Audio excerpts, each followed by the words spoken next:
The air in the Sterling Innovations executive retreat was as sterile and cold as Annalise Sterling's penthouse apartment. Floor-to-ceiling windows showcased a panorama of the Cascade Mountains, but the view was being systematically devoured by an approaching storm. Inside, the atmosphere was just as turbulent. Projections flickered on a smart glass wall, displaying quarterly earnings that were impressive by any standard, yet somehow felt hollow to the woman who had built the empire they represented. Annalise stood at the head of a gleaming obsidian conference table, her posture ramrod straight, her silver dress a shard of ice against the room's muted grays. Her team, a collection of the sharpest minds in tech, watched her with a mixture of awe and fear. They saw the CEO, the visionary. They didn't see the profound, aching loneliness that was her constant companion. The Q4 projections for Project Chimera are aggressive, but achievable, she said, her voice cutting through the expectant silence. I expect nothing less than total commitment. Any questions? No one spoke. They never did unless directly addressed. This was the culture she had cultivated. Efficient, silent, and utterly devoid of warmth. Before anyone could muster the courage, the world outside vanished in a sheet of white rain. A split second later, a deafening crack of thunder shook the building, and the lights, the projections, the very hum of the state-of-the-art facility, died. A collective gasp filled the sudden, oppressive darkness. Emergency lights flickered on, casting long, dancing shadows that made everyone look like strangers. What was that? Her COO, David, asked, his voice tight with panic. Power failure, Annalise stated, her tone clipped, betraying none of the frustration boiling within her. The backup generator should have kicked in instantaneously. She strode to the window, peering through the deluge at the generator housing unit 50 yards away. It was silent, dead. A multi-million-dollar facility, a billion-dollar company, brought to its knees by a faulty switch. The irony was galling.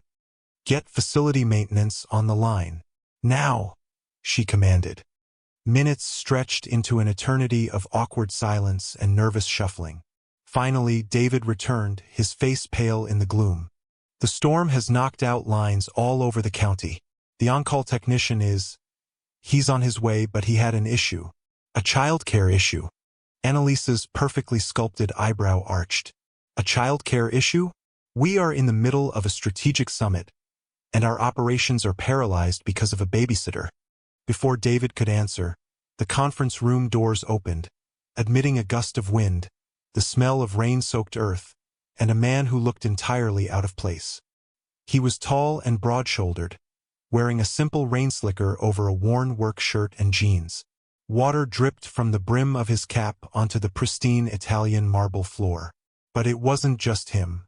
Peeking out from behind his leg was a small boy with wide, curious eyes, clutching a worn sketchbook to his chest. The man, Elias Vance, met Annalise's glacial stare without flinching. Sorry for the delay, ma'am. Roads are a mess. This is my son, Leo. My sitter canceled last minute. Annalise's gaze flickered from the man's steady eyes to the boy's shy face. An unfamiliar emotion, something soft and dangerously close to compassion, pricked at her before she smothered it with practiced efficiency. She was losing control in front of her team. She had to reassert her authority. She gestured vaguely towards the dead generator outside. My entire executive team is sitting in the dark. My company is bleeding money every second that system is offline. We have the most advanced backup power system money can buy, and it's failed. She swept her gaze over her tense executives, then let it land, hard, on Elias. A reckless, frustrated impulse seized her. She would turn this into a display of power, a test. Fix the generator, she challenged, her voice ringing with brittle confidence, loud enough for everyone to hear. Get my company back online, and I'll kiss you. Right here, right now. The room fell into a stunned, absolute silence, broken only by the drumming of rain against the glass. Her team stared, mouths agape. Elias Vance didn't even blink. He simply looked at her, a strange, unreadable expression on his face, before a slow, disarming smile touched the corners of his mouth. He took off his cap, running a hand through his damp hair. "With all due respect, ma'am," he said, his voice a low, calm rumble that seemed to anchor the chaotic room. "I think I'd rather just have a cup of coffee when I'm done." He turned to his son. "You can sit over there and draw, buddy. I'll be right back." Leo nodded, scurrying to a chair in the corner, and opened his sketchbook, immediately absorbed. Elias gave Annalise a final, polite nod and walked out into the storm, leaving her standing in the center of the room, her audacious challenge hanging in the air, utterly and completely deflated. The silence that followed was no longer respectful. It was humiliating.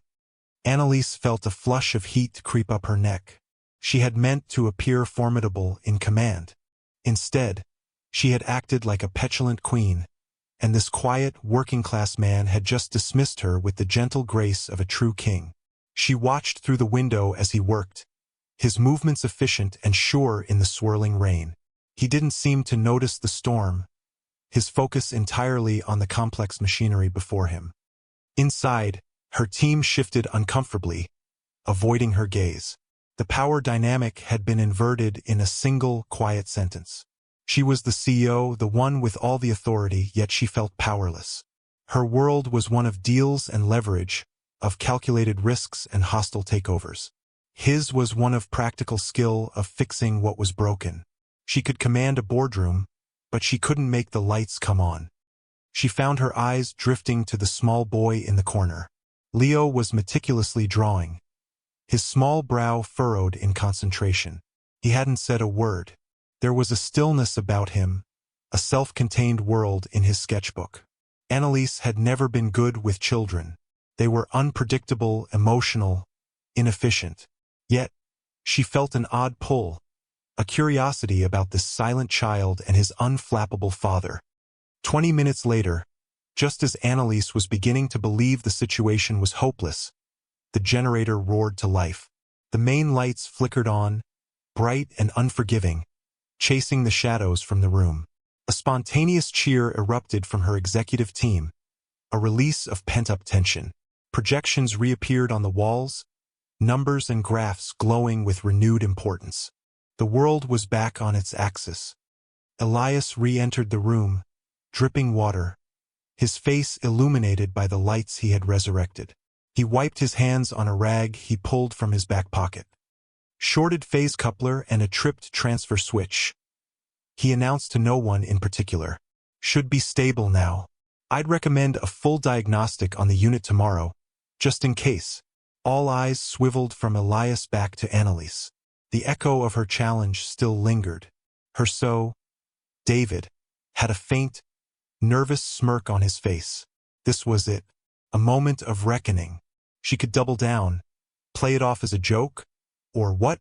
She felt a knot of anxiety tighten in her stomach. She walked towards Elias, her heels clicking decisively on the marble. She stopped in front of him, keenly aware of every person watching. He smelled of rain and ozone and something fundamentally real. "Thank you, Mr. Vance," she said, her voice lower now, stripped of its earlier bravado. He just nodded. All in a day's work. She glanced over at Leo, who was now looking up from his drawing, watching them. Annalise knew she couldn't go back. The brittle armor she wore had been cracked. She took a breath. "About my offer." A ghost of a smile played on his lips. "Like I said, ma'am, a cup of coffee would be fine." She felt an unexpected wave of relief. He was giving her an out, a graceful retreat. "The machine in the break room is top of the line. Help yourself." "Actually," he said, his gaze steady and direct, "I was thinking you could join me. Once my shift is over."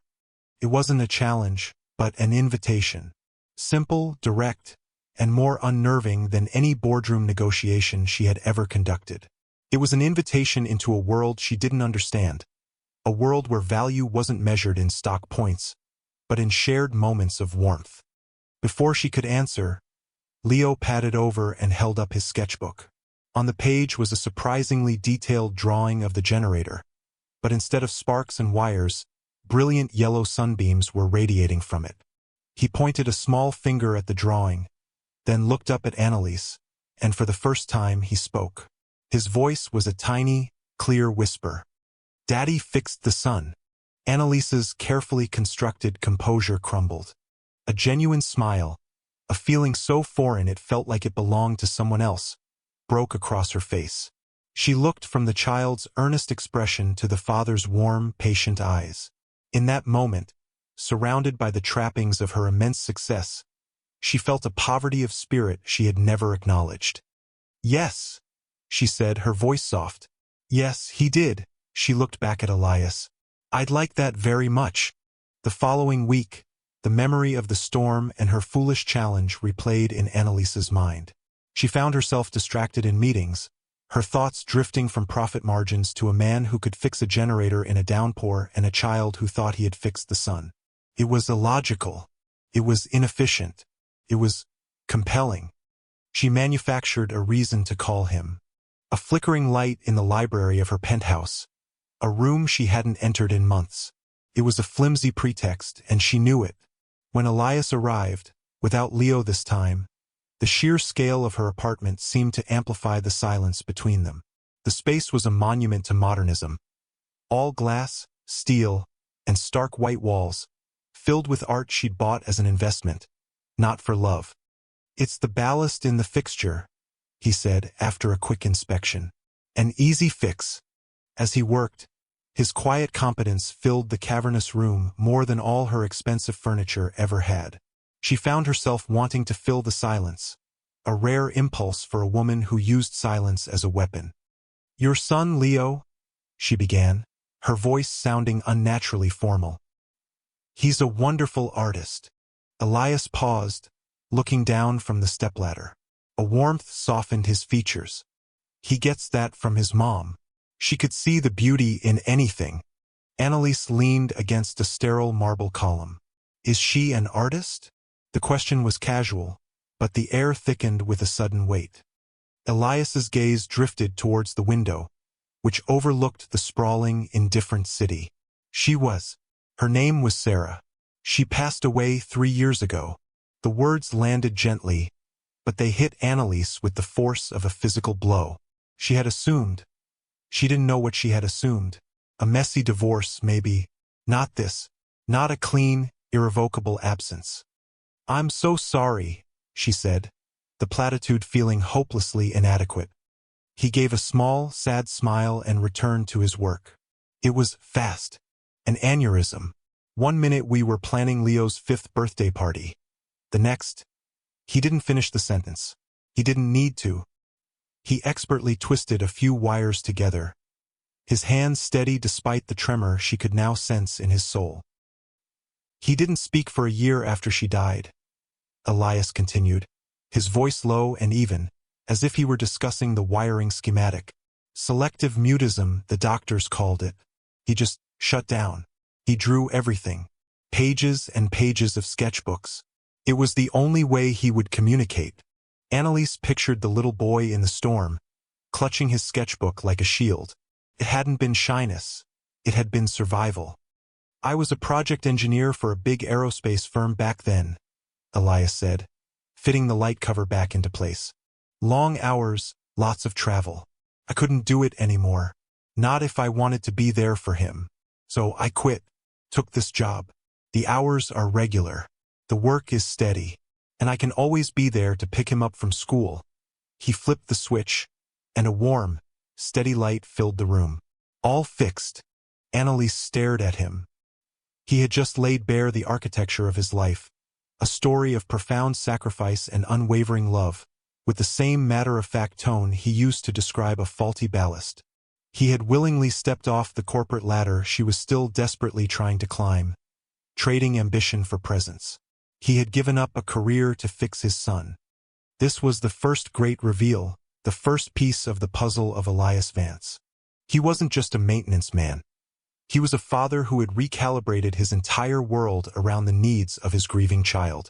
The knowledge settled deep inside Annalise, finding the barren, neglected corners of her own heart. Her own past was a story of betrayal, of having her ambition used against her. His was a story of choosing love over ambition. The contrast was staggering. "Why are you telling me this?" she asked, her voice barely a whisper. Elias came down the ladder and turned to face her. His eyes were clear, holding no trace of self-pity. "Because you asked.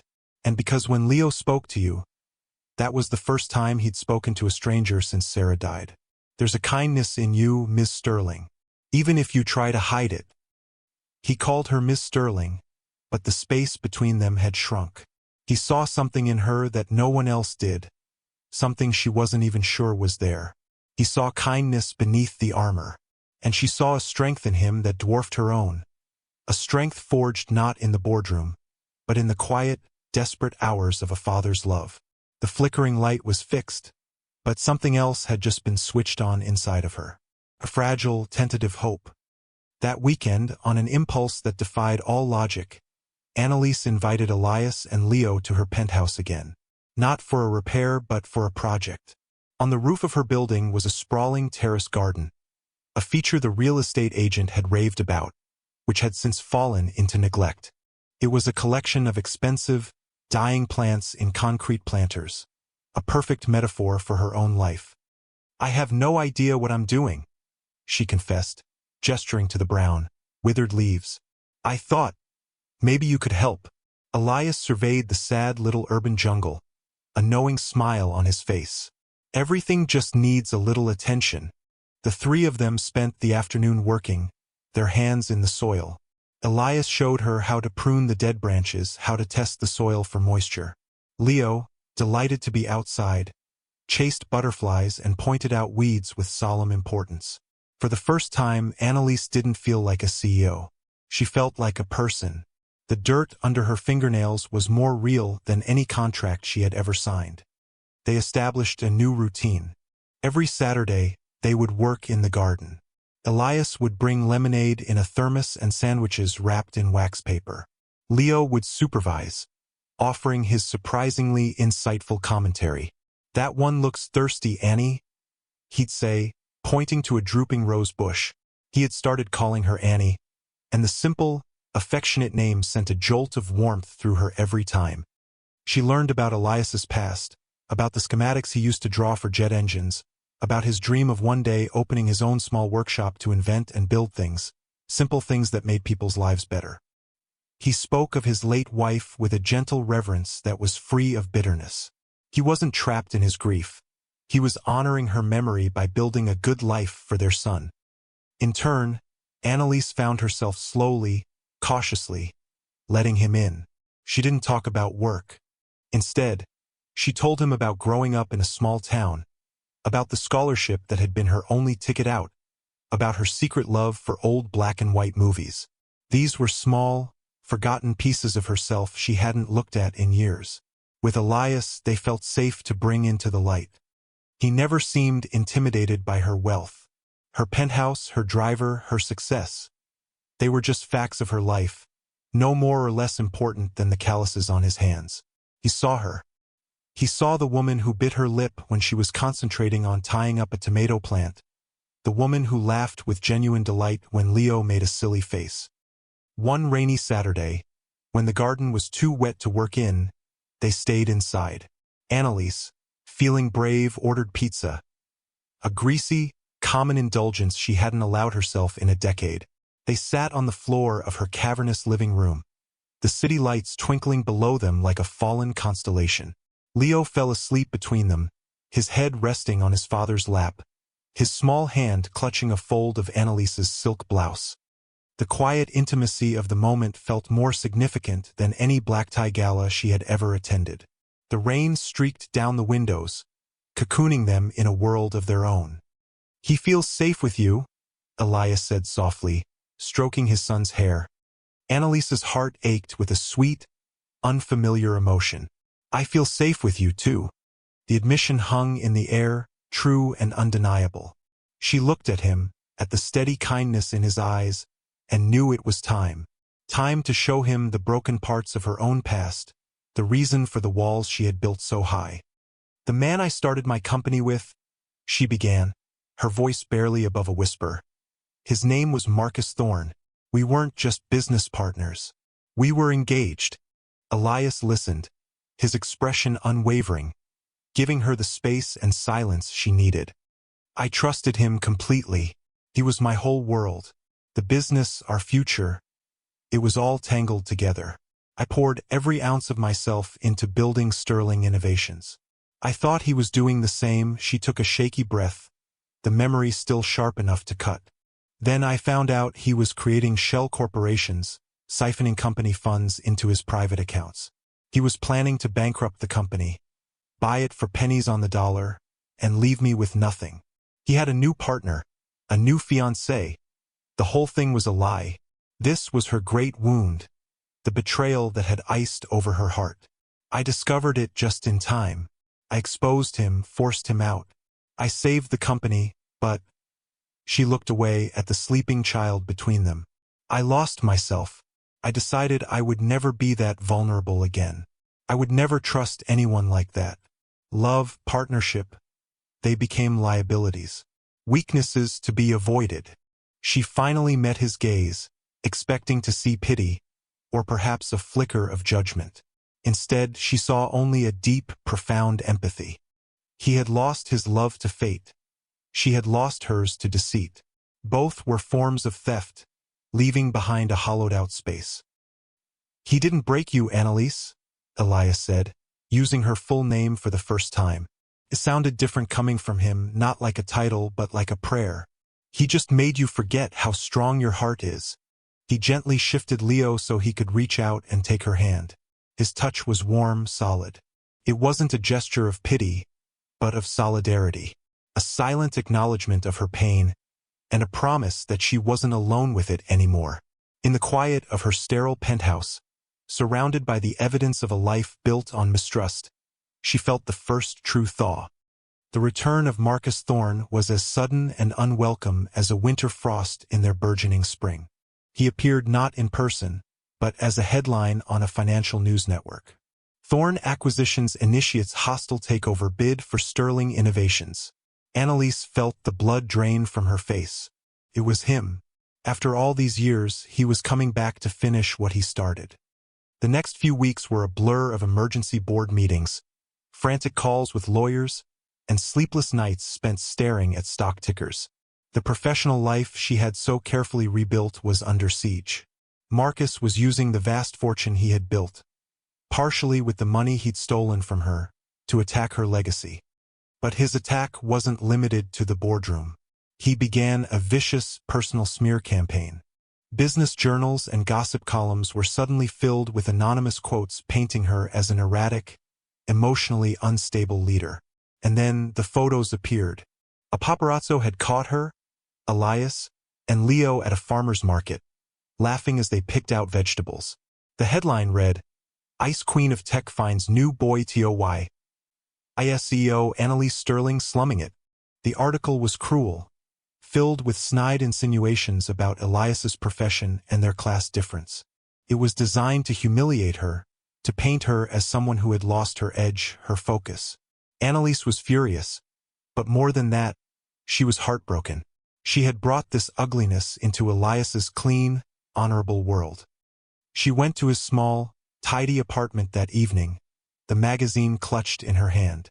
"Elias, I am so sorry." He was in his workshop, a converted garage space filled with tools and half-finished inventions. He was repairing an old, intricate wooden clock. He looked up from his work, his face calm. "I saw it. This is my fault. This is Marcus. He's trying to destroy me, and he's using you to do it." Elias set down a tiny screwdriver and wiped his hands on a rag. He walked over to her, his presence a bulwark against the storm of her anxiety. "Annalise, do you think I care what a bunch of people I'll never meet write in a magazine? They don't know me. They don't know you." He gently took the magazine from her hand and tossed it into a recycling bin. "And they certainly don't know us." His simple, unwavering faith in them was a shield. But Annalise knew Marcus. This was just the beginning. Marcus didn't just want to win, he wanted to annihilate. He would dig and dig until he found something he could use to tear them apart. The pressure mounted. Marcus's takeover bid was gaining traction with some of her shareholders. who were swayed by his promises of ruthless efficiency and higher returns. Annalise was fighting a war on two fronts, one for the soul of her company and one for the sanctity of her new life. The joy she had found with Elias and Leo felt fragile, a candle flame flickering in a hurricane. The final blow came not as a headline, but as a private message delivered by Marcus's lawyer. It was an ultimatum. Marcus had discovered a critical flaw in the patent filing for Project Chimera, her company's flagship technology. It was a small technical error, but one he could exploit to invalidate their patent, rendering years of research and hundreds of millions of dollars of investment worthless. Sterling Innovations would be crippled overnight. However, he had an offer, a way out. He would use his own legal team to fix the patent issue and back off from the hostile takeover. He would even agree to a strategic merger, one that would make them both wealthier than ever. There was just one condition. She had to end things with Elias. Publicly, she had to issue a statement calling their relationship a temporary, regrettable lapse in judgment. She had to stand beside Marcus at a press conference, reaffirming her commitment to their shared world of power and ambition. He didn't just want her company. He wanted to see her break, to prove that, in the end, her love was just as transactional as his had been. He wanted her to choose wealth over her heart, just as he always had. The crisis hit Annalise with the force of a physical impact. She was trapped. If she refused, her company, the thing she had bled for, the legacy she had built from the ashes of his betrayal, would crumble. Thousands of her employees would lose their jobs. Everything she had worked for would be gone. If she accepted, she would save their livelihoods. But she would have to sacrifice the only true happiness she had ever known. She would have to betray the man who had taught her how to trust again, and the little boy who had taught her how to love. She sat alone in her office, the city lights a cold, indifferent audience. For years, her identity had been fused with her company. Annalise Sterling, CEO. It was who she was. Without it, what was left? But then she thought of Elias's calloused hands, the smell of sawdust in his workshop, the sound of Leo's laughter in her garden. She thought of his words, "He didn't break you. He just made you forget how strong your heart is." Marcus thought this was a choice between her company and her love. He was wrong. It was a choice between her old self and the person she was becoming. It was a choice between fear and faith. The woman Marcus had known would have taken the deal. She would have cut her losses, made the pragmatic choice, and died a little more inside. But that woman was gone. Elias and Leo had shown her a different way to live, a different way to measure wealth. She picked up the phone, her hand steady. "David," she said to her COO, "call an emergency board meeting for tomorrow morning, and make sure Marcus Thorne is invited. I have an announcement to make." The boardroom was a tomb of silent tension. The board members sat around the obsidian table, their faces grim. Marcus Thorne was at the far end, a smug, predatory smile on his lips. He believed he had won. He believed he knew her, knew the cold calculus that drove her. He thought she would choose the empire. Annalise stood at the head of the table, just as she had during the storm. But this time she felt no need to project power. She felt a quiet, unshakable calm. She began to speak, her voice clear and strong. "I've received an offer from Mr. Thorne to merge our companies and resolve the issues with the Project Chimera patent." She paused, letting the statement hang in the air. Marcus's smile widened. "It's a generous offer on paper. It would secure the future of this company and make us all very wealthy." She looked around the room, meeting the eyes of each board member. "For years, I have defined myself by this company, by its growth, its stock price, its market share. I thought that was the only metric of success. I was wrong." She clicked a button on her remote. The main screen, usually filled with charts and data, flickered to life. It wasn't a spreadsheet. It was a photo she had taken on her phone just last week. It was Elias and Leo in her rooftop garden, covered in dirt, laughing in the afternoon sun. The image was so full of life and warmth it seemed to push back the room's sterile cold. A confused murmur went through the room. Marcus's smile vanished, replaced by a dark scowl. "This is Elias Vance, And his son, Leo? Annalise said, her voice softening. He's a maintenance technician. He fixes things that are broken. And in the past few months, he has fixed more in me than I ever knew was damaged. She turned her gaze directly to Marcus. Mr. Thorne's offer comes with a condition. He has demanded that I publicly renounce my relationship with this good, honorable man. He believes my heart is a commodity to be leveraged. He believes that, like him, I would choose profit over people. Integrity is not a line item on a balance sheet, Marcus. It is the entire balance sheet. She took a deep breath, feeling a profound sense of liberation. I am rejecting Mr. Thorne's offer. I am rejecting his terms, and I am rejecting the toxic, soulless definition of success he represents. If this company must fail because I choose to stand by a man of character, then let it fail. I would rather be the bankrupt CEO of a failed company than a wealthy queen in a kingdom of moral compromise. She looked back at her board. I built this company from nothing once, and I can do it again. But this time, I will build it on a foundation of respect, kindness, and integrity. Anyone who doesn't want to be a part of that, the door is right there. She clicked the remote again, and the screen went blank. She turned and walked out of the boardroom, not waiting for a reaction. She didn't look back. She left Marcus Thorne sitting amidst the wreckage of his own scheme, exposed and defeated not by a superior business tactic, but by a simple, courageous act of love. She had made her choice. She had chosen her soul. Annalise didn't go home. She drove straight to Elias's apartment, her heart pounding with a mixture of terror and exhilarating freedom. What if he didn't understand? What if she had just ruined everything for everyone? She found him in his workshop, sanding a piece of wood for a small, handcrafted toy box. The smell of cedar filled the air. She stood in the doorway, unable to speak for a moment. He looked up, his hands stilling. He saw the look on her face and immediately set his work aside, wiping his hands as he walked toward her. Annalise? What is it? What happened? The words tumbled out of her. She told him everything, the patent, the ultimatum, the board meeting, the photo. She told him that she had just thrown away her company, her entire career, for him. I may have lost everything, Elias, she finished, her voice choked with emotion. I'm so sorry if I've made a mess of your life, but I wouldn't betray you. Betray us. He didn't speak. He simply stepped forward and wrapped her in his arms, holding her tightly. She buried her face in his.